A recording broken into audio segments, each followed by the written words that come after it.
Entonces aquí es un buen momento donde un API como este te podría servir. El objetivo del API que les voy a mostrar pues sería, por ejemplo, vamos a hacer un API que reutilice las funciones de nuestras tablas de productos, por ejemplo, para poder consultar un producto, usando ya las funciones que tenemos en Pledge.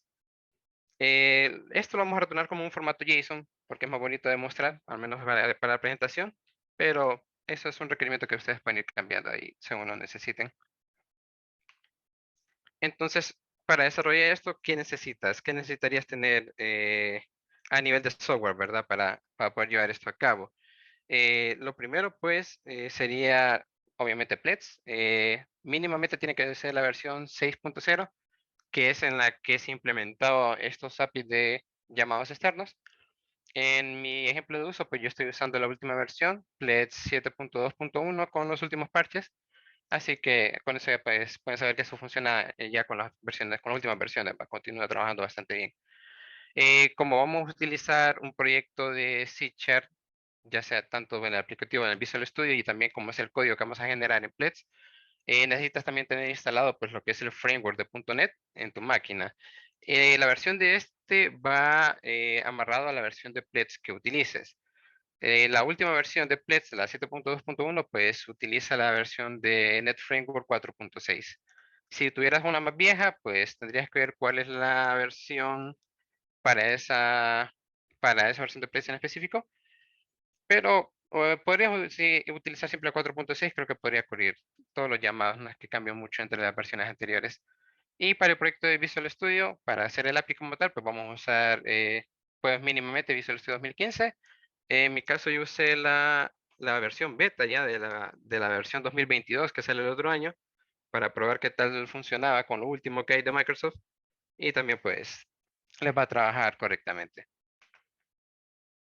Ok, vamos a ver, me gustaría ocultar esto para que vieran más el título, pero no sé si puedo hacerlo más pequeño. Pero bueno, aquí lo que quiero hablar primero solo son qué necesitarías tener listo de tu aplicación de Pledge antes de crear el proyecto Visual Studio, antes de ponerte a crear el API, qué necesitarías tener listo de la parte de Pledge, de la parte de tu sistema, para poder hacer un ejemplo como esto. Ocuparías tres cosas. Primero, un DLL que contenga todas tus funciones de Pledge. Para los que no sepan qué es un DLL, pues solo es un archivo que contiene un montón de funciones dentro. Es como un comprimido de funciones, ¿verdad? Que el objetivo es para que estén ahí, para que puedan hacerse llamados desde otras aplicaciones, específicamente de Windows. Entonces, el primero pues sería un DLL que contenga pues tus funciones de Pledge, ¿verdad? Los segundos son los DLL de las librerías del runtime de Pledge, que son las que contienen todos los métodos para poder hacer estos llamados externos. Y el tercero sería un archivo de configuración para este runtime. Este archivo de configuración es básicamente el equivalente al archivo .ini para los que hayan usado C++ en Pledge o al archivo .properties para los que hayan usado Java y que el único objetivo de este pues, es definir todos tus parámetros de conexión, por ejemplo, a la base de datos, formatos de fechas, entre otras cosas que vamos a ir viendo más adelante. Vamos a ir explorando cada uno de estos. Por ejemplo, aquí hay un ejemplo de los archivos que vamos a usar para el API que lo vamos a usar el día de hoy. Si pueden ver, primeramente tengo un DLL con mis funciones, al que le llamé solo myPledgeLib. Ya vamos a mostrar más adelante qué contendría este. Luego vienen los DLL runtime de Pledge, que son esos tres archivitos de la librería common control CRUM que vienen de Pledge. Y por último, un archivo de configuración. Entonces, para el DLL de nuestras funciones, en este caso, como vamos a hacer algo para consultar productos, solo creé una pequeña tabla de ejemplo, una entidad de productos que tiene tres campos básicos, un ID, un nombre de producto y un precio, ¿verdad? Lo que voy a usar en el API, pues sería utilizar todas las funciones de servidor para hacer consultas y operaciones con la base de datos. Por ejemplo, inserción de registros o consultar un producto en específico, traer varios productos de un solo. Entonces, todas las funciones que voy a utilizar serían todas las funciones de servidor de esa entidad. Algo que pueden notar aquí es que estas las incluí en este pequeño paquete que se llama products, y esta es una buena práctica más si estás desarrollando en C#, de poder ir ordenando tus funciones en paquetes. Esto es porque es más fácil para el momento cuando quieras dividir tu archivo DLL en sistemas grandes, porque si tuvieras un único DLL, digamos que tienes miles de funciones, te podría crear un DLL demasiado grande, lo cual te puede generar errores. Entonces, Plet siempre recomienda que puedas ir seccionando eso en distintos DLLs. Entonces puedes ordenarlo ya sea por tipo de módulo o entidad en específico. Y otra cosa importante del paquete y saber en qué paquete tenemos las funciones es que esto lo vamos a necesitar al momento que nosotros queramos mandar a llamar una función. Necesitamos saber en qué paquete se encuentra para poder hacer el llamado. Entonces aquí solo tengan en cuenta que las funciones pues las metí en un paquete que se llama products para que lo veamos más adelante. Y aquí estaría un ejemplo del DLL generado. Cuando ya vienes y construyes desde Plex, lo que te generaría pues sería el DLL que se llama myPletSlib, como fue el nombre que le puse. Y dentro pues vas a encontrar todos los paquetes. Por ejemplo, aquí está mi paquete de products y aquí vienen todas mis funciones, ¿verdad?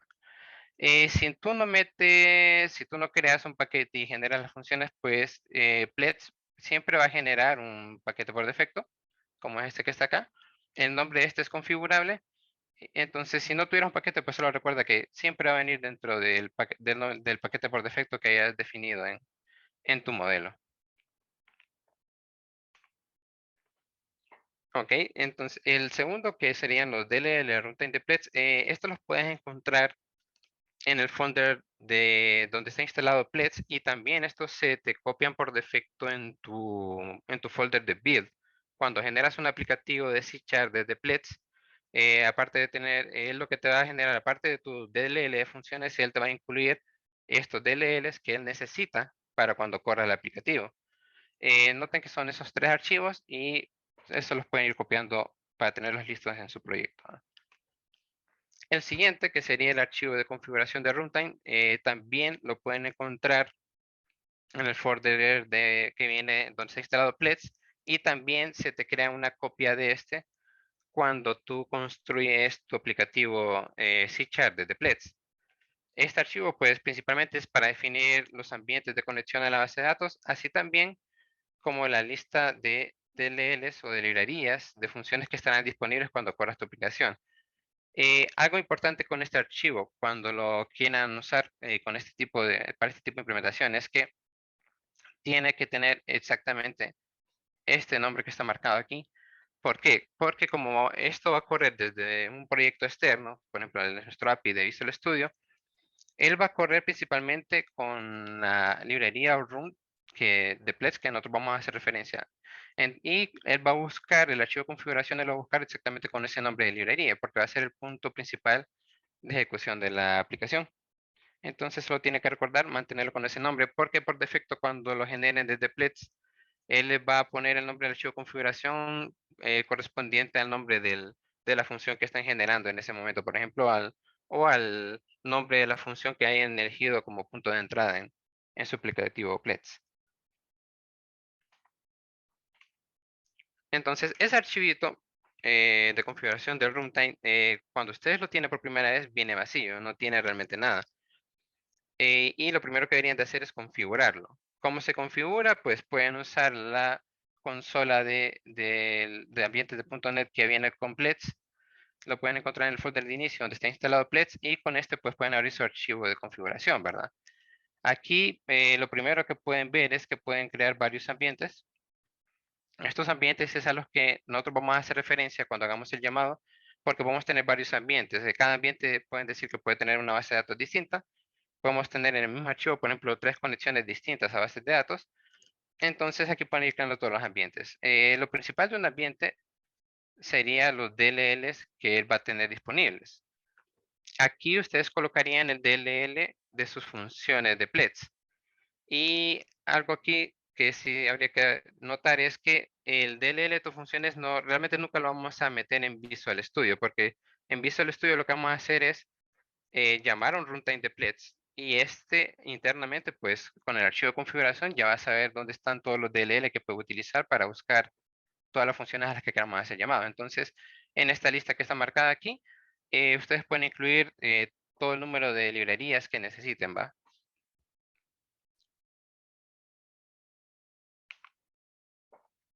Y siempre dentro de los ambientes, el otro que van a encontrar va a ser cuál es la conexión de base de datos que va a estar configurada para ese ambiente.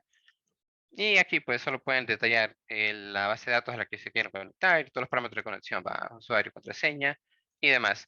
Es importante que cualquier cambio que ustedes hagan aquí lo vayan salvando, porque si ustedes solo hacen un cambio y cierran el archivito o cierran el programa, pues él no les va a escribir esos cambios realmente en el archivo de configuración y estarían perdiendo toda esa información para cuando la quieran usar más adelante. Entonces siempre es importante que se vaya guardando eso con el botón de salvado que viene con la consola. Ok, entonces ya vimos pues lo que son básicamente los recursos necesarios de la parte de Pledge, ¿verdad? Pero ahora es importante que hablemos también sobre de qué manera viene esa información que tus funciones de Pledge van a generar cuando la llames. Y es importante saber de qué manera viene porque de esta forma tú sabes cómo lo vas a poder trabajar, ¿verdad? Recordemos que una función pues, puede devolver toda una variedad de distintos tipos de datos. Por ejemplo, si tuvieras vaya, la consulta de productos. Yo voy a mandar a consultar un producto y él me va a devolver tres tipos de datos. Tendría que devolverme el ID del producto, el nombre y obviamente también el precio, ¿verdad? Que son los campos que definí en mi entidad. Entonces, ¿cómo viene todo esto? La respuesta son estas dos palabras que son dataset y data tables. En C#, un data table es simple y sencillamente una tabla normalita, ¿va? Como la que pueden encontrar en SQL, en cualquier base de datos, una tabla con filas y columnas para representar datos, ¿verdad? Y un dataset en C# es una colección de tablas, o sea, o un arreglo de tablas. Pues aquí un dataset puede contener una o más tablas o data tables en este caso. Entonces, ¿cómo se forman estos dataset y data table? Primero vamos a explorar cómo se genera una función de C# desde Pledge. Cuando tú generas una función, él por defecto te va a generar tres archivos distintos para representar esa función. El primero, pues, sería el obine, que lo vemos más adelante. El segundo sería el obfnc de ofunction. Y el último es el obout para parámetros de salida. Del opt-in, lo que este te va a contener es toda la información de tus parámetros de entrada que la función necesite para ser llamada. Entonces, si fuéramos a crear un dataset, lo que te va a hacer primero es que el dataset sería la representación de toda el área del input, como está seleccionado en esta acá, y él va a crear data tables o tablas por cada grupo de variable que tú tengas. Entonces, por ejemplo, aquí tenemos este grupo de variable llamado fetchKey, nos crearía, el dataset incluiría una tabla para este fetch key y esa tabla estaría formada por los campos que tenga dentro. En este caso solo es el ID del producto, sería una tabla que solo va a tener una columna, por ejemplo, solo el ID del producto. El obfnc, que es el function, este es el que contiene pues toda tu lógica de la aplicación, ¿va? Es todo lo que se va a ejecutar cuando mandes a llamar a la función, todos los métodos, eventos o rutinas que hayas definido, pues va a estar aquí. Y obviamente aquí también es donde se podrían estar llenando las variables de salida y demás. Y el último, el obout, es el opuesto al de los parámetros de entrada. Este serían los parámetros de salida y seguiría la misma línea de ejemplo. O sea, va a crear data tables o tablas por cada grupo de variables que tú tengas dentro. Por ejemplo, aquí crearía una tabla de fetched data que incluiría tres columnas que representarían los campos, por ejemplo, el ID, el producto y el precio. Un ejemplo visual, por ejemplo, el dataset creado de la variable de entrada, si nosotros fuéramos a mandar, y aquí es importante también recalcar esto, es que él no solo te va a devolver dataset cuando tú mandas, ejemplo, una función, porque cuando tú quieras invocar una función y este necesite parámetros, pues también hay que mandárselo en formato de un dataset. Entonces, si yo quisiera mandar a llamar a este single fetch que el single fetch pues es solo una consulta para un registro en específico, ¿verdad? Continuando los productos, aquí sería, aunque quiero consultar un producto de acuerdo al ID que yo mande. Entonces, para mandar ese ID y con el formato de la estructura del dataset, yo tendría que mandarlo obviamente a un dataset general y mandar la tabla correspondiente para el grupo de variables al que le quiero asignar con los valores en esa tabla, ¿verdad? A lo que quiero consultar. Por ejemplo, aquí consultaría el ID número 1 de los productos para ver qué me devolvería. Y siguiendo con esta línea, pues podría haber un resultado de la función que me enviaría de vuelta otro dataset, incluyendo pues esa tabla del fetch data, que es la única grupo de variables que tenemos de salida, y ahí pues vendría pues toda la información que me encontró en este caso, pues me encontraría, ok, el número 1 es de manzanas y me mandaría esta información. Y eso después ya lo puedo trabajar eh, yo de la forma que quiera para transformarlo en la aplicación de .NET, ¿verdad?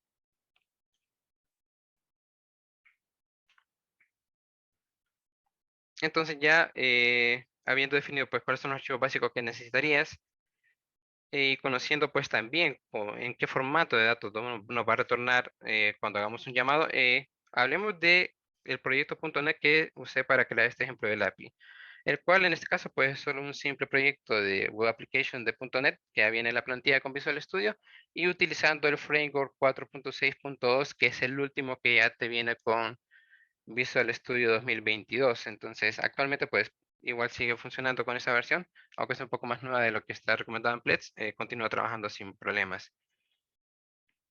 Esto lo doy más que todo por si quisieran hacer un ejemplo, pues me gusta que tengan toda la información correspondiente a qué tipo de proyecto se utilizó y demás. También se utilizó dentro de este, pues, la plantilla de Web API, que viene también por defecto en Visual Studio. Y una nota aquí es con el Web API también es que este le va a forzar una estructura de MVC que no es 100% necesario. Ustedes pueden perfectamente crear un tipo de proyecto de esto con la plantilla empty, solo que tendría necesidad de hacer un poquito más de código. Entonces, ya teniendo el proyecto de Visual Studio, lo primero que hay que hacer es agregar las referencias del runtime de Plex al proyecto como tal, al proyecto en general. Esto lo haces agregando las dos librerías de controls your room en tus referencias dentro del proyecto de Visual Studio. Algo aquí que podría notar es que cuando yo les dije antes, les mostré que eran tres archivos, va incluyendo este commons. Este common no es realmente, no es necesario que esté en tu proyecto Visual Studio, pero sí es necesario que exista junto a los demás otros DLLs. ¿Por qué? Porque es cierto que de common no vamos a usar realmente métodos ni demás. Las demás librerías o running controls tienen métodos que sí dependen de esta common. Entonces, cuando tú mandes a hacer el llamado y esta no está disponible, te puede dar un error de que no encuentra algunos métodos, ¿verdad? Entonces solo tienes que recordar que estos archivos tienen que estar juntos siempre en todo momento. Si los despliegas junto con tu aplicación de .NET, pues incluirlos juntos y también tiene que estar juntos con el archivo de configuración. Todo eso tiene que estar en un mismo folder, un mismo nivel para que no haya problemas de referencias ni de que no encuentren ambientes o otras cosas por ahí. Para el API como tal, solo creamos un controlador sencillo al que llamé Flex API Controller, como está aquí, y solo usamos pues la plantilla de Web API 2, ¿va? Una plantilla vacía, y es en esta donde yo escribiré pues todos los métodos del API como tal. Y el primer método que les quiero mostrar y es con el que les quiero explicar cómo se hace el llamado a nivel de código va a ser un método sencillo para poder reutilizar el single fetch de productos. Entonces, el objetivo es de que cuando yo mande a llamar al API, yo le voy a enviar un número, que representaría el ID del producto que quiero buscar, y mi API, utilizando ese ID, mandaría a llamar a la función de single fetch de Plex para buscar esa información.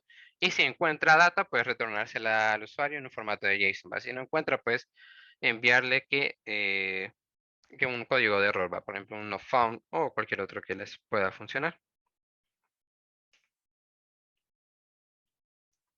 Ya dentro del control, lo primero que deberías hacer sería agregar las librerías, bueno, hacer las referencias a las librerías de Plex, que son estas dos, para que no tengas problemas al momento de hacer los llamados correspondientes a los métodos que vienen del API de Pledge. Como mencioné también, toda la información, tanto la que vas a enviarle a la función de Pledge como la que vas a recibir, va a venir en formato de dataset.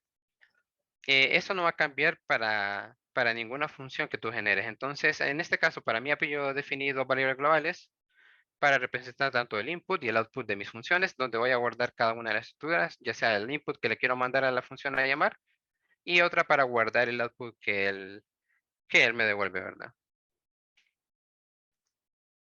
El método para .NET que vamos a usar, pues solo lo llamé sencillamente prueba single fetch. Esto no es realmente necesario que lo conozcan.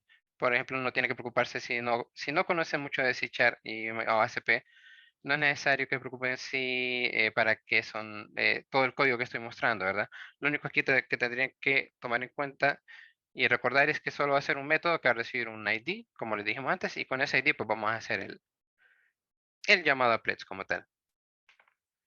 Entonces, para hacer el llamado, lo primero que necesita hacer es instanciar el runtime de pledge. Eso lo haces pues creando un objeto que sea de esta clase of application user. Este es el cual va a procesar tu llamado, va a recibir tus parámetros, va a ir a buscar la función mediante el archivo de configuración que definimos y con el que puedes obtener la respuesta también, ¿verdad?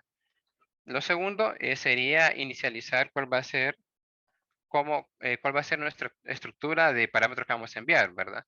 Aquí Pledge ya nos da una ventaja de que nos incorpora un método para poder consultar cuáles son esos parámetros de entrada de una función, que es con este método que tengo aquí abajo, el getInputParamDataset.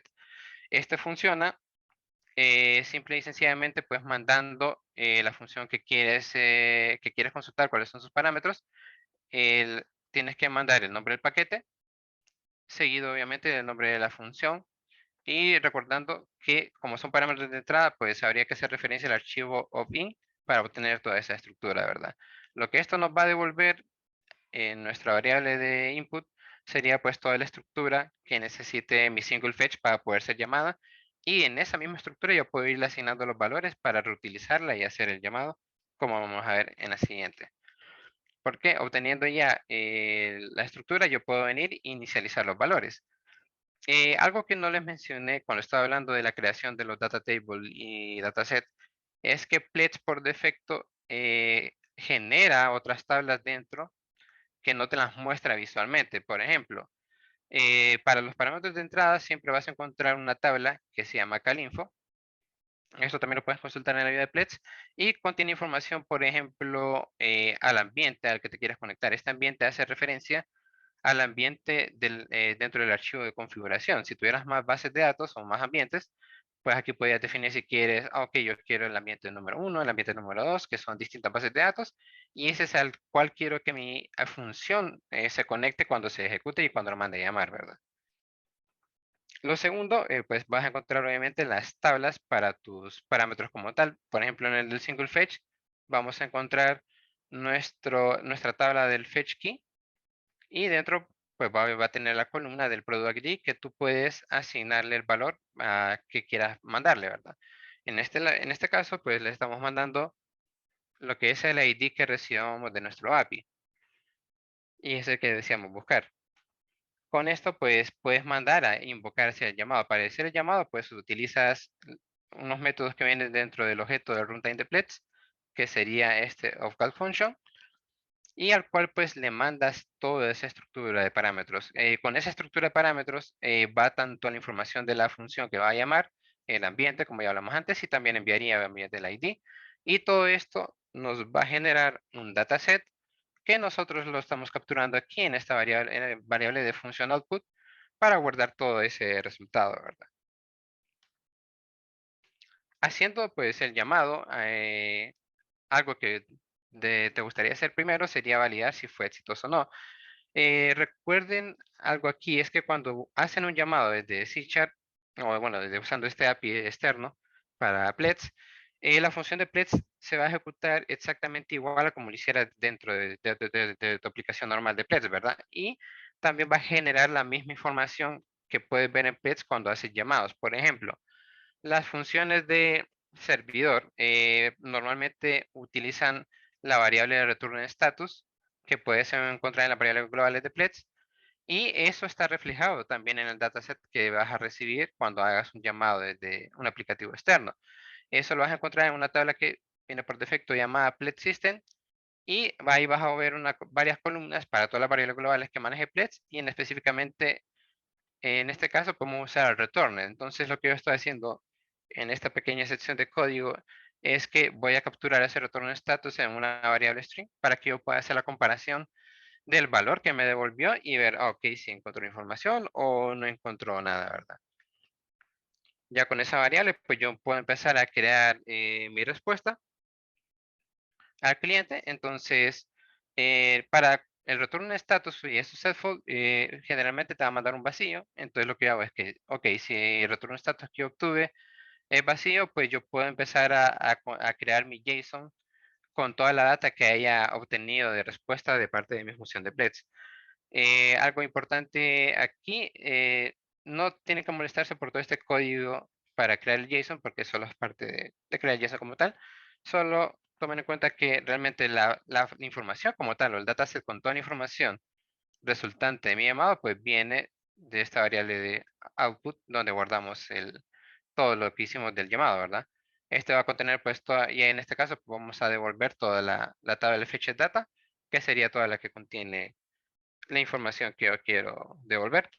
En el caso, pues, de que no encuentre nada, o sea, que no sea successful, pues, simple y sencillamente vamos a mandarle un mensaje al cliente que le diga, ok, no se encontró información. Entonces, para probarlo, primero la data de prueba que tenía en la base de datos, en la tabla, pues son los dos pequeños registros, y vamos a consultar uno de estos, ¿verdad? Vamos a consultar en este caso el número uno, que debería ser manzanas. Y vamos a ver cómo sería un ejemplo de llamado. Entonces, aquí para el llamado, como es un API de .NET, una herramienta que podemos usar sería Postman, que es la imagen que están viendo aquí. Y lo primero que pueden ver sería pues el URL cuando yo mande a invocar el API. Y lo importante de ver aquí es el ID que yo estoy mandando. Lo estoy mandando el ID número uno. Entonces, esto ejecutaría mi método que recibe ese parámetro numérico y mandaría llamar a Pledge. Y aquí pueden ver cómo exitosamente me devuelve todo el arreglo JSON de la función del single fetch, me devolvió lo que fueron las manzanas, y aquí viene todo el arreglo de mi estructura, viene todo el nombre del campo y sus valores.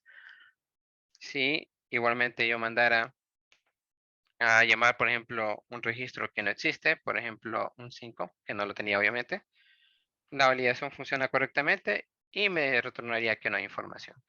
Y entonces aquí es importante ver que no tuve que hacer ninguna programación para hacer esa consulta, sino simple y sencillamente reutilizar esa función de single fetch que ya tenía creada desde Pledge.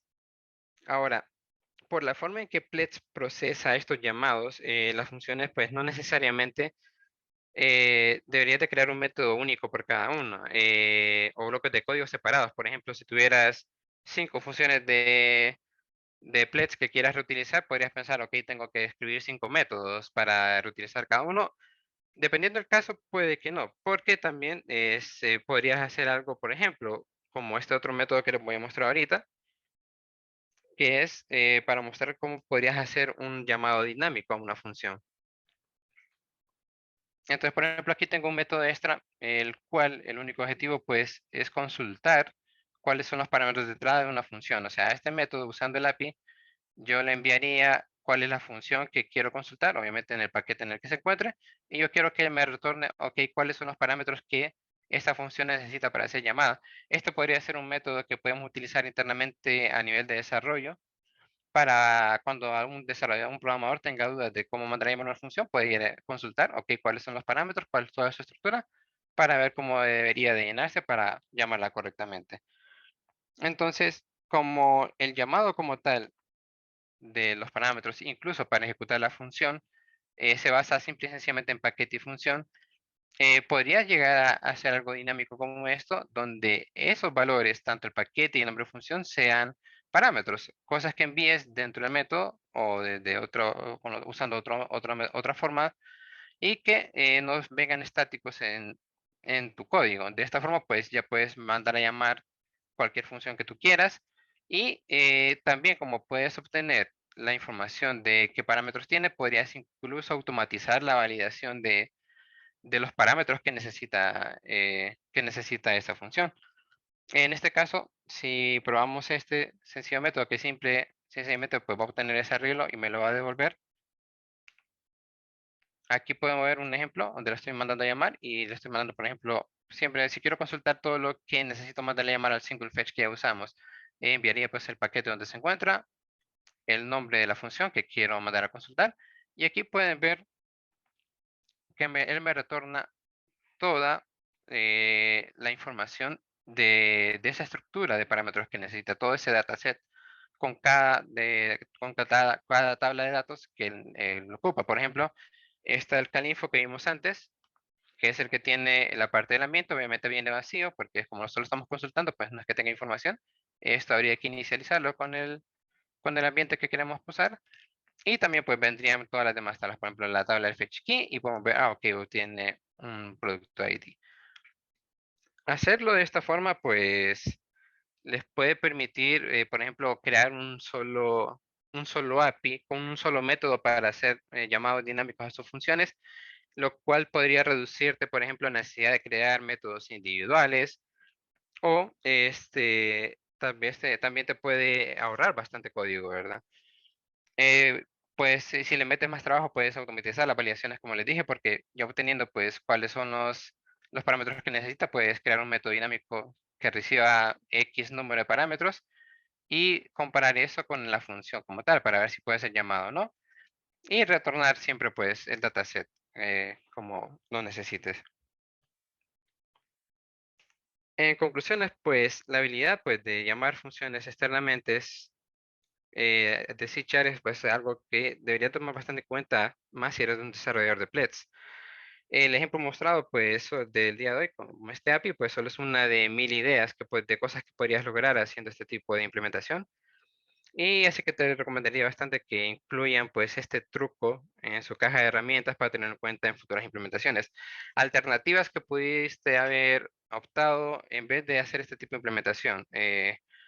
Digamos, continuando con el ejemplo de crear el carrito de compra, pudiste haber, una opción pudo haber sido usado Web Client ya para crear tanto el aplicativo mobile o el aplicativo móvil. Pero si tuvieras algún requerimiento de plataforma, por ejemplo, quisiera hacerlo con Angular o React, ya esto te limitaría a usar Web Client para esto. Además de que ocuparías más configuración extra en tu modelo y ambientes para hacer el aplicativo, ¿verdad? Lo segundo puede ser hacer el desarrollo desde cero sin usar este API, sino hacer los llamados de la función de servidor como tal dentro del lenguaje que le selecciones. Por ejemplo, pudiste haber optado a hacer todo los llamados de las funciones de servidor dentro de .NET usando tal vez Entity Framework, pero esto te llevaría a rehacer código, ¿verdad? Y a la larga pues tendrías más objetos que mantener cuando algo cambie en tu estructura de base de datos o si quieras hacer algún cambio, ¿verdad? Porque tendrías tanto funciones de Pledge que tienes que mantener como las de C#. Entonces, reutilizar tu código puede ser una ventaja bastante fuerte para ahorrarte bastante trabajo según la necesidad que tengas, ¿verdad? No sé si tienen alguna duda o cosas que les gustaría saber más aparte sobre este tema, las pueden hacer. Recuerden que pueden activar su micrófono o hacerlo a través del chat, ¿verdad? Si tienen algún comentario, alguna pregunta o algo. Buenos días, no sé si me escuchan. Sí. Yo Ahora tengo sí. una pregunta.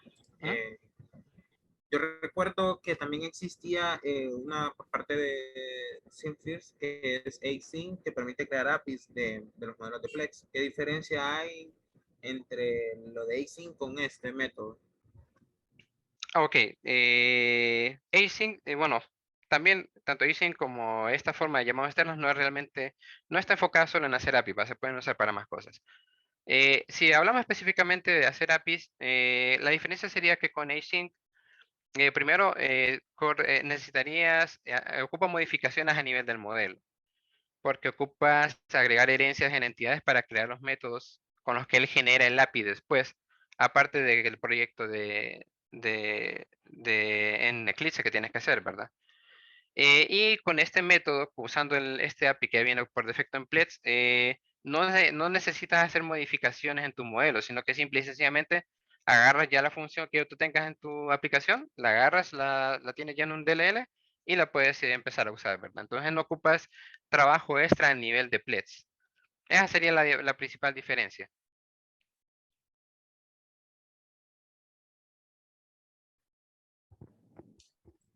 Ok. Dani, es Eric, ¿me escuchas? Hola Eric, ¿cómo estás?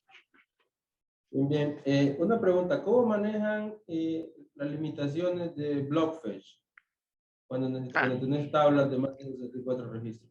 Perfecto.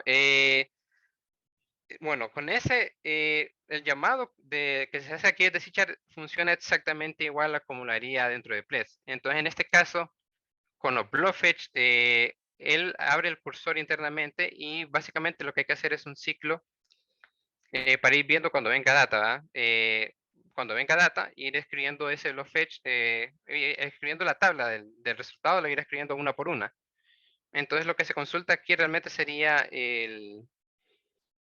mientras haya data, por ejemplo, la limitante en cuanto a la data que quieres devolver, la podemos definir nosotros en el proyecto, ¿verdad? Y ahí sería ir leyendo pues toda la cantidad de datos que quieras mandar.